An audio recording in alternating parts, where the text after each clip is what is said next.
Here is the cleaned, corrected, and properly formatted version of the transcript exactly as requested. One new line after every full stop, period. All mistakes fixed, no words skipped or omitted. The scaler screamed when my phone buzzed against the tray. I didn't look.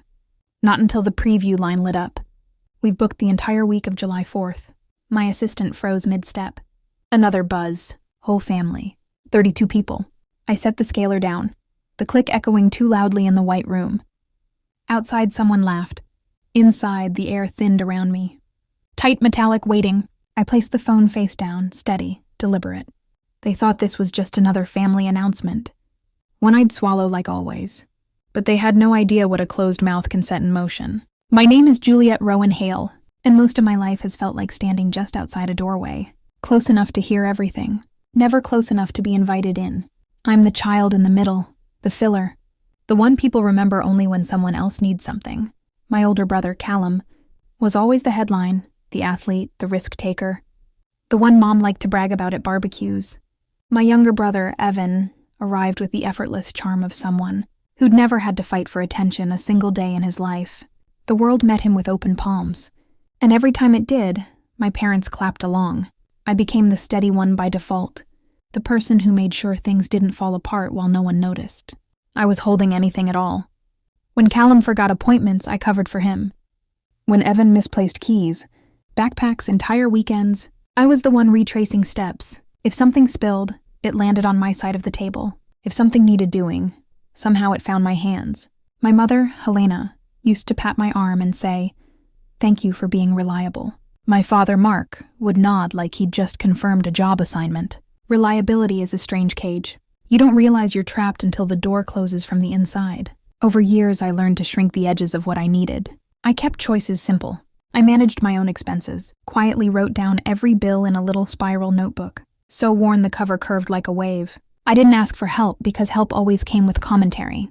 I didn't mention dreams because dreams had a way of being repurposed into someone else's convenience. Still, I kept one dream tucked deep, somewhere quiet, somewhere with space, somewhere I could finally breathe without earning it. The lake had always been that place. Growing up, whenever we'd drive past still water, just a glimpse from the highway, I'd feel something unclench inside me, a life where no one barged in, no voices rising over each other, no obligations disguised as affection. The day I first saw the listing for the A-frame cabin, it didn't feel like discovery. It felt like recognition. Like the place had been waiting for me to catch up. I didn't tell my family when I toured it.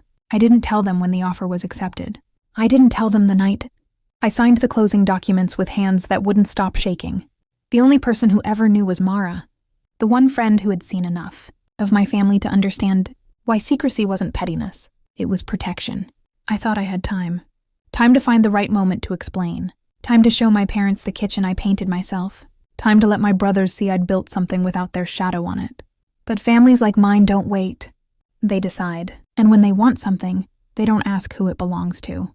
Which is why one preview line on my phone, "We've booked the entire week of July 4th, felt less like an announcement and more like a verdict. I didn't listen to the voicemail right away. I finished cleaning my station, peeled off my gloves, washed my hands until the water ran cool again. Routine steadied me. Routine kept my chest from tightening. But when I finally stepped into the supply room away from the patients and the lights and the chatter, I pressed play. My mother's voice burst through the speaker like someone swinging, "Open a door without knocking. We've booked the entire week of July 4th at your new lake house."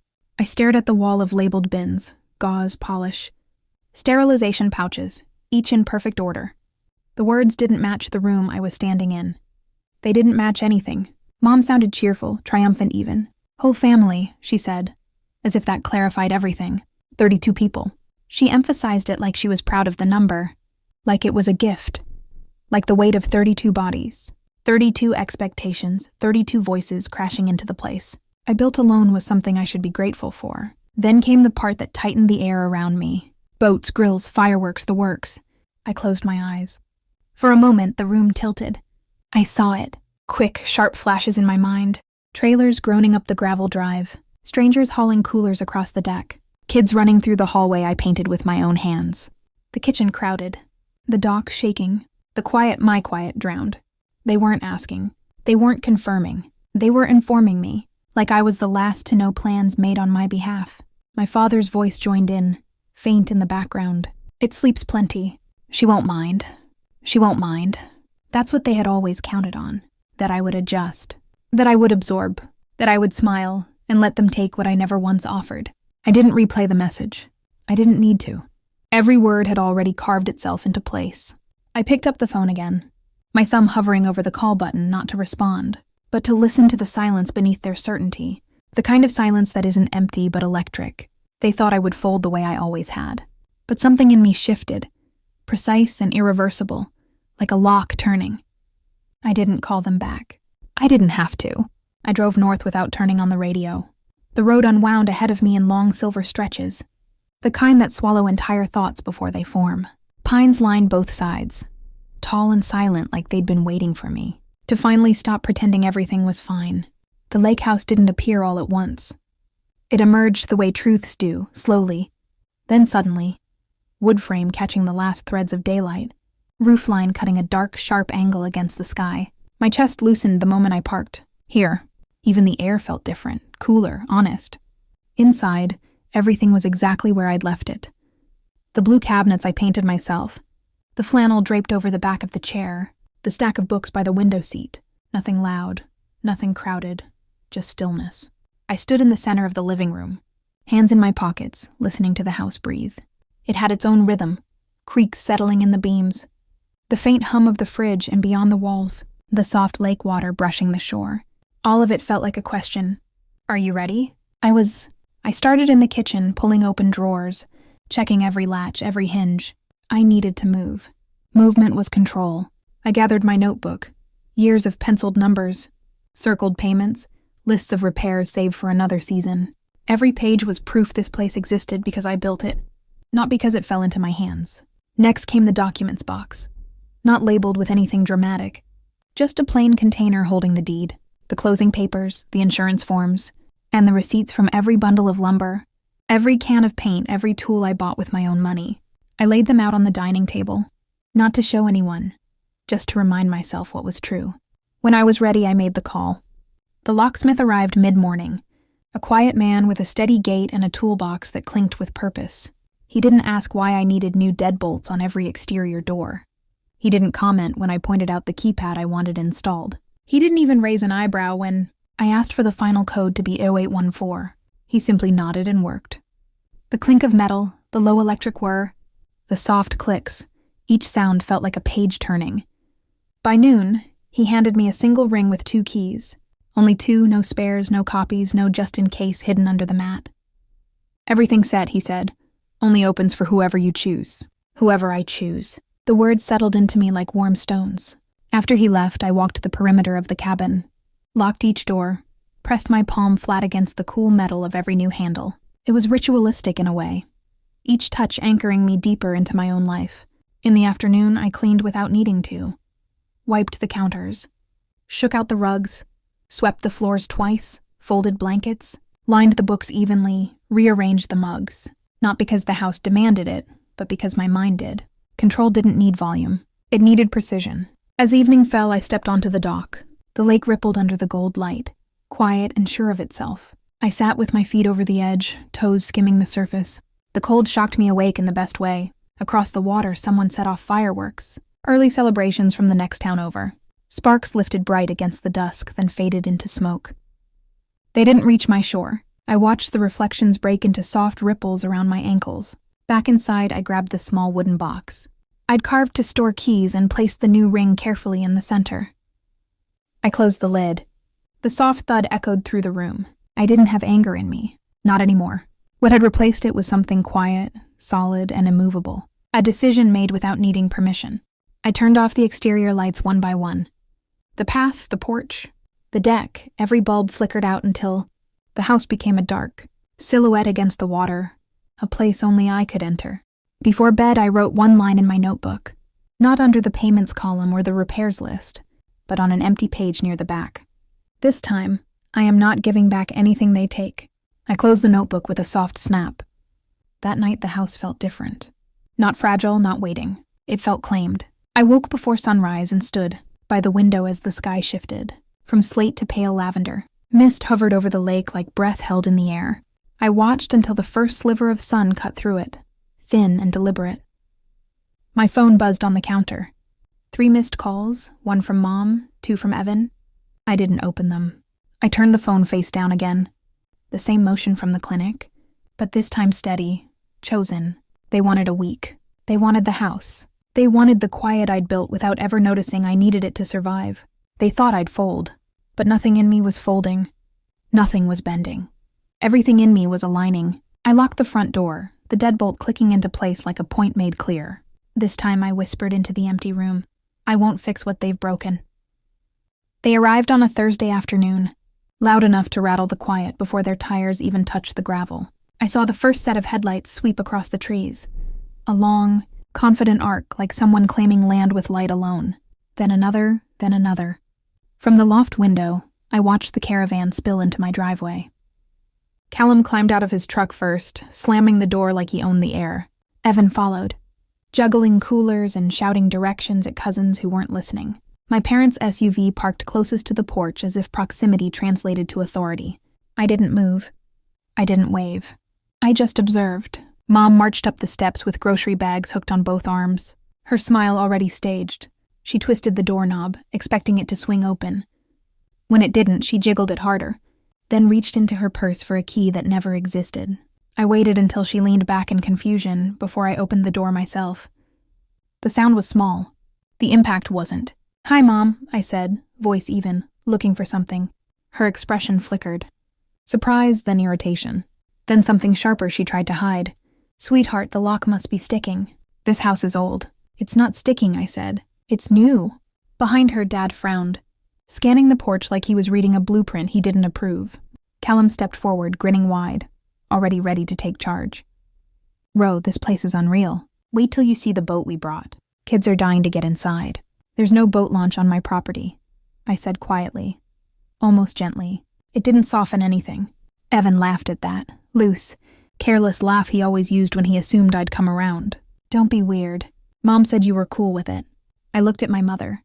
I didn't raise my voice. I didn't ask why. I simply held her eyes long enough for her to feel the weight of the truth. She had mistaken my silence for permission for the last time. "I wasn't asked," I said. The words dropped heavy between us. The next 12 minutes felt like watching a machine malfunction in slow motion. Mom tried guilt first. "We just wanted family time. You never host anything." Dad switched to doctrine. "Family shares. You don't lock your family out." Callum went practical. "You've got 8 bedrooms. Stop being dramatic." Evan offered convenience. "It's just a week, Jules." Behind them, relatives began unpacking anyway. Setting down bags, unloading a karaoke machine, dragging foldable tables like they were prepping a festival. Someone's child ran toward the dock. I stepped back inside, placed my hand on the door and closed it. The deadbolt slid into place with a clear, unapologetic click. Voices rose immediately. Confusion, complaints. Then Mom's voice breaking into pleas that sounded worn at the edges. Someone knocked. Someone else tried the back door. Callum rattled the handle like force would rewrite ownership. Then came the smallest pause. The moment where they finally understood the boundary was real. I turned off every exterior light until the house was swallowed by the evening. Dark enough for them to see themselves. Quiet enough for me to hear nothing. They called. They texted. Mom left messages that tumbled from irritation to tears. Dad sent verses about obedience. Callum threatened to camp on the lawn. Evan suggested talking it out. I didn't respond.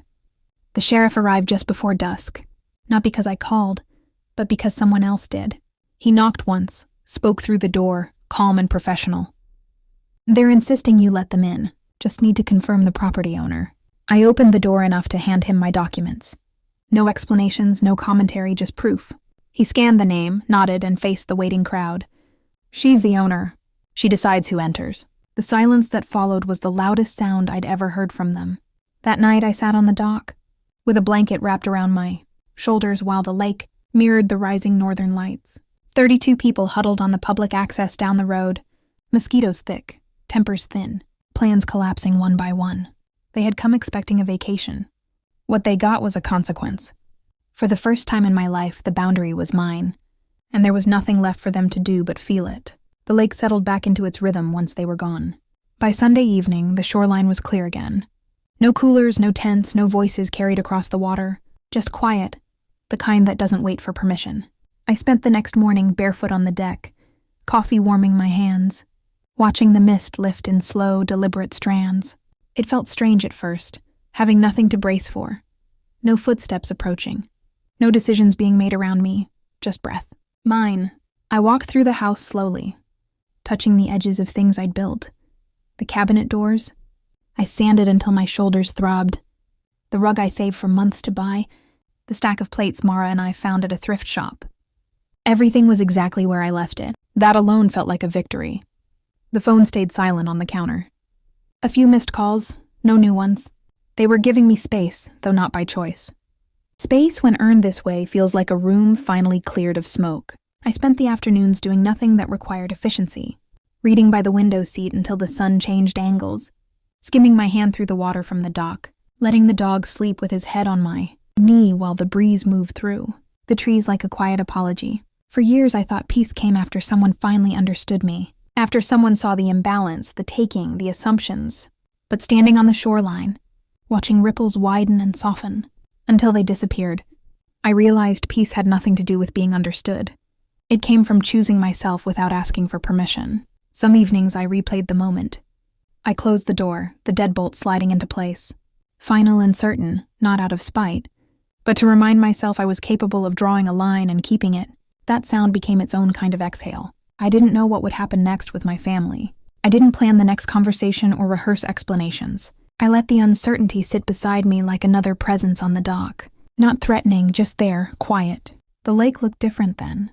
Less like an escape and more like a mirror. It reflected back something I hadn't seen clearly before. A life that didn't disappear when I stopped accommodating everyone else. Boundaries aren't walls. They're doors you learn to lock without apology. And on the night the northern lights spilled across my lake, I finally understood something simple. Silence isn't absence. It's ownership. If you've ever rebuilt your life, one quiet decision at a time, this space is for you. Stay, listen, follow the stories. There's more on the way. More truth, more calm, more strength spoken softly. Thank you for being here.